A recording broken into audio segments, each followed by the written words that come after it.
ናይስጥልኝ የቻናላችን ቤተሰቦች ዛሬ ዓለማችን በከፍተኛ ውጥረት ትገኛለች። ከመካከለኛው ምስራቅ እስከ ሩቅ ምስራቅ እስያ ከኢትዮጵያ እስከ አሜሪካ ያሉ ትኩስ መረጃዎችን ይዘንላችሁ ቀርበናል። ኔታንያሁ የት ነበሩ? የትራምፕ አዲስ መግለጫ ምን ይዟል? ኢራንስ ለምን ተኩስ አቁም አልፈለገችም? ዝርዝሩን አብረን እንመለከታለን። ሰብስክራይብ፣ ሼርና ላይክ ማድረግዎን እንዳይረሱ። ወደ ዜናው እናልፋለን። የኔታንያሁ መጥፋትና ድንገተኛ መገለጥ። ባለፉት ጥቂት ቀናት የእስራኤሉ ጠቅላይ ሚኒስትር ቤንያሚን ኔታንያሁ ከደህንነት ካውንስል ስብሰባዎች መቅረታቸው ዓለምን ግራ አጋብቶ ነበር። ብዙዎቹ ተገድለው ወይስ ቆስለው በሚል ወሬ ሲያናፍሱ ቢቆዩም ጠቅላይ ሚኒስትሩ ግን በቪዲዮ ብቅ ብለዋል። ኔታንያሁ በአንድ ካፌ ውስጥ ቡና እየጠጡ አለሁ ብለዋል። ህዝቤን እወዳለሁ ያሉት ኔታንያሁ በኢራንና በሂዝቦላህ ላይ ጥቃታቸውን አጠናክረው እንደሚቀጥሉ ዝተዋል። የዶናልድ ትራምፕ መግለጫና የሆርሙዝ ሰርጥ። በሌላ በኩል የአሜሪካ ፕሬዝዳንት ዶናልድ ትራምፕ የሰጡት መግለጫ ብዙዎቹን አስገርሟል። የሆርሙዝ ሰርጥ መዘጋት አሜሪካን እንደማያሰጋትና በቂ ክምችት እንዳላቸው ተናግረዋል። ትራምፕ በእንግሊዝና በኔቶ ሀገራት ላይ ያላቸውን ቅሬታ ገልጸዋል። እኛ እንጠብቃቸዋለን፣ እነሱ ግን ሰርጡን ለማስከፈት አላገዙንም ሲሉ ወቅሰዋል። አሜሪካ ከኢራን ጋር ለመደራደር ብትሞክርም ኢራን ግን ለዚህ ዝግጁ አለመሆኗን ትራምፕ አምነዋል። የኢራን ቆራጥ አቋምና የኪም ጆንግ ኡን ዛቻ። ኢራን በአንጻሩ ተኩስ አቁም አንፈልግም ብላለች። የውጭ ጉዳይ ሚኒስቴሯ አርጋቺ እንደተናገሩት ጦርነቱ ጠላቶቻችን ዳግመኛ ጥቃት እንዳያስቡ በሚያደርግ መልኩ ማብቃት አለበት።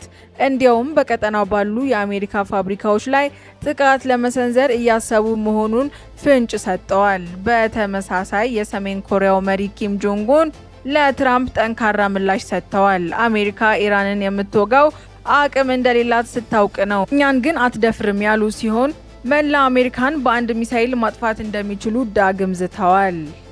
የሀገር ውስጥ ዜና። የነዳጅ ቁጠባና የትግራይ ባንኮች። ወደ ሀገራችን ስንመጣ በመካከለኛው ምስራቅ ባለው ቀውስ ምክንያት የነዳጅ አቅርቦት መስተጓጎሉን ተከትሎ ጠቅላይ ሚኒስትር ዶክተር አብይ አህመድ ህዝቡ ነዳጅ በቁጠባ እንዲጠቀም አሳስበዋል። በተያያዘ ዜና በትግራይ ክልል የሚገኙ ባንኮች ሰራተኞች በ20 በመቶ ደሞዛቸው ተቆርጦ መዋጮ እንዲያደርጉ መወሰኑ ቅሬታ ፈጥሯል። ይህ የሆነው የፌዴራል መንግስት በጀት ባለመልቀቁ ምክንያት መሆኑን የክልሉ ጊዜያዊ አስተዳደር ገልጸዋል። የዓለማችን ጂኦፖለቲካ በየጊዜው እየተቀያየረ ነው። ቻይና ታይዋን በጦር መርከብ ከባለች። በመካከለኛው ምስራቅ ያለው ፍጥጫ ደግሞ ወደ ከፋ ደረጃ እያመራ ነው። እናንተ በዚህ ጉዳይ ላይ ምን ታስባላችሁ? ኔታንያሁ ከስብሰባ መቅረታቸውስ ምን መልእክት አለው? ትራምፕ የሆርሙዝ ሰርጥ መዘጋት መቋቋም ይችላሉ? ሀሳባችሁን በኮሜንት አሳውቁን። በተያያዘ ዜና ትናንት በአደባባይ የወጡ የኢራን ሴቶች እጅ አንሰጥም አሜሪካን እንዋጋለን በሚል መሪ ቃል የግል የወርቅ ጌጣጌጣቸውን ለሚሳኤል ማምረቻና ለጦርነት ወጪ እንዲውል እያለገሱ መሆኑ ተሰምቷል። ይህም በሀገሪቱ ያለውን ጦርነት ዝግጁነት ከፍ አድርጎታል። በሀገር ውስጥ የቡና ገበያ ላይ የኢትዮጵያ ብሔራዊ ቡና ማህበር አስቸኳይ ጥሪ አስተላልፏል። በዓለም አቀፍ ደረጃ የቡና ዋጋ እየቀነሰ በመሆኑ ምርታቸውን በመጋዘን አፍነው የያዙ ነጋዴዎች ለከፋ ኪሳራ እንደሚዳረጉና በሕግም እንደሚጠየቁ ማህበሩ አስጠንቅቋል። ነጋዴዎች የውጭ ምንዛሬ ግንኙነት ከግምት ውስጥ በማስገባት ምርታቸውን በፍጥነት ለማዕከላዊ ገበያ እንዲያቀርቡ ተመክሯል። የኤሌክትሪክ ተሽከርካሪዎችና የነዳጅ ቁጠባ።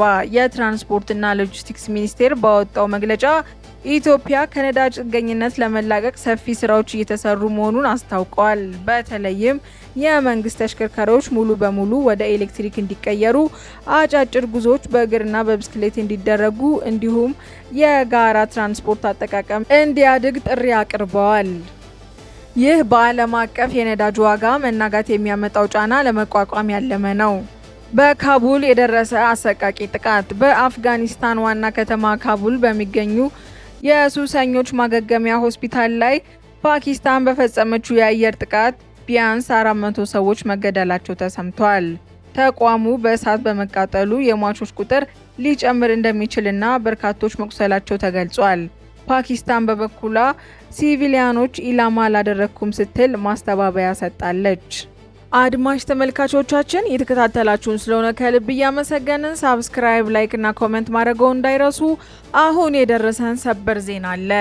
የኢራን የጸጥታ ምክር ቤት ካውንስል ዋና ጸሐፊና ከፍተኛ የኢራን የደህንነት አመራር የሆኑት አሊ ላርጃኒ ትናንትና ሌሊት በእስራኤል ጥቃት እንደተገደሉ የእስራኤል መከላከያ ሚኒስቴር አስታወቀ። የእስራኤል ጠቅላይ ሚኒስቴር ላርጃኒ እንዲገደሉ ትናንት አመሻሽ ትዕዛዝ እንደሰጡ ተዘግቧል። አሊ ላርጃኒ ከቀናት በፊት ከኢራናውያን ጋር በህራን ጎዳና መታየታቸው ይታወሳል። በዚህ ዙሪያ ኢራን የሰጠችው መረጃ የለም። ይህ ዜና በማጠናከር አልጀዚራና ሮይተርስን በምንጭነት ተጠቅመናል። አሜሪካ ለኢራን ፈቀደች። ዩናይትድ ስቴትስ የኢራን ነዳጅ መርከቦች በሆርሙዝ የባህር ሰርጥ እንዲሻገሩ ትፈቅዳለች ሲሉ የአሜሪካ የግምጃ ቤት ሚኒስትሩ ስኮት አስታወቁ። ስኮት ለኤንቢሲ እንደተናገሩት የኢራን የነዳጅ መርከቦች ለተቀረው ዓለም ነዳጅ እንዲቀርብ በሆርሙዝ መስመር እንዲያልፉ አሜሪካ ፈቅዳለች ብለዋል። ስሪላንካ ነዳጅ ለመቆጠብ ረቡዕን የእረፍት ቀን አድርጋ አወጀች። የስራ ቀናት ወደ 4 ቀን ዝቅ ብለዋል። የመካከለኛው ምስራቅ ጦርነት ተከትሎ የነዳጅ ዋጋ በአንድ በርሜል $100 መድረሱና በሆርሙዝ ሰርጥ የነዳጅ ጉዞ መገታቱ በእስያ ሀገራት ላይ ከፍተኛ ቀውስን ደቅኗል። ሊከሰት የሚችለውን የነዳጅ እጥረት ለመቋቋም ስሪላንካ በየሳምንቱ ሮብ የመንግስት መስሪያ ቤቶች ዝግ የሚሆኑ የእረፍት ቀናት አድርጋ አወጀች። እንደ መንግስት መመሪያ መሰረት ይህ ትምህርት ቤቶችና ዩኒቨርሲቲዎች የሚጨምር ነው ተብሏል። ነገር ግን እንደ ጤናና ኢሚግሬሽን ባሉ አስፈላጊ አገልግሎቶች ላይ በተሰማሩበት የመንግስት ተቋማት ላይ ተጽዕኖ እንደሌለው ተገልጿል። በሀገሪቱ ረቡዕ የእረፍት ቀን መደረጉን ተከትሎ የስራ ቀናት ወደ 4 ቀን ዝቅ እንዲል ተደርጓል። በተጨማሪም ዜጎች በኮታ ነዳጅ የሚገዙበት የብሔራዊ ነዳጅ ፓስ ምዝገባ መጀመሩ ተመላክቷል። 15 ሊትር ለግል መኪና፣ ለሞተር ሳይክል 5 ሊትር እንዲገዙ የገደብ ሽንሸና ተደርጓል። የሀገሪቱ ፕሬዝዳንት አኑራ ኩማር አዲሳናኬ ለከፋው መዘጋጀት አለብን ብለዋል። የነዳጅ ዋጋ በአንድ በርሜል $100 መድረሱን ተከትሎ ሌሎች የእስያ ሀገራትም ተመሳሳይ ጥብቅ የቁጠባ እርምጃዎችን እየወሰዱ ይገኛሉ። ለምሳሌ በታይላንድ መንግስት ሰዎች የአየር ማቀዝቀዣ ኤሲ ጥገኝነትን ለመቀነስ ከሙሉ ልብሶች ወይም ከሱፎች ይልቅ ቲሸርቶችን እንዲለብሱ አሳስቧል። በማይናማር የግል ተሽከርካሪዎች እንደ ታርጋ ቁጥራቸው በየተራ በቀናት ብቻ እንዲንቀሳቀሱ ተብሏል። በፊሊፒንስ የመንግስት መስሪያ ቤቶች ሰራተኞች በሳምንት ቢያንስ 1 ቀን ከቤት እንዲሰሩ ትዕዛዝ ተላልፏል። የሀገሪቱ ፕሬዝዳንት ፈርዲናንድ ማርኮስ ጁኒየር በመንግስት ዘርፍ አስፈላጊ ያልሆኑ ጉዞዎች አግደዋል። ማርኮስ በተጨማሪ ለባለ 3 እግር ተሽከርካሪዎች፣ ለገበሬዎችና ለአሳ አጥማጆች እየናረ የመጣውን የነዳጅ ዋጋ ለመቋቋም ከ3000 እስከ 5000 ፔሶ ወይም ከ50 እስከ $84 የሚደርስ የገንዘብ ድጋፍ ይፋ አድርጓል።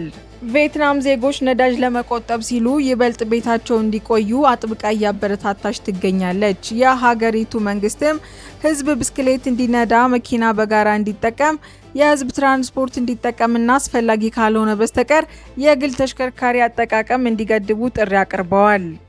ለዛሬ ያዝንላችሁ መረጃ እነዚህን ይመስሉ ነበረ። የዘንድሮ የኢድ አልፈጥር በዓል ጨረቃ ሮብ ምሽት የምትጠበቅ ሲሆን ከታየች ሐሙስ ካልታየች ደግሞ አርብ እንደሚከበር የሳውዲ ጠቅላይ ፍርድ ቤት አስታውቋል። ለመላው የእስልምና እምነት ተከታዮች እንኳን አደረሳችሁ ማለት እንወዳለን። ዜናው ከተመቻችሁ ላይክ፣ ለወዳጅ ዘመዶ ለማጋራት ሼር እና ሳብስክራይብ ማድረገውን እንዳይረሱ።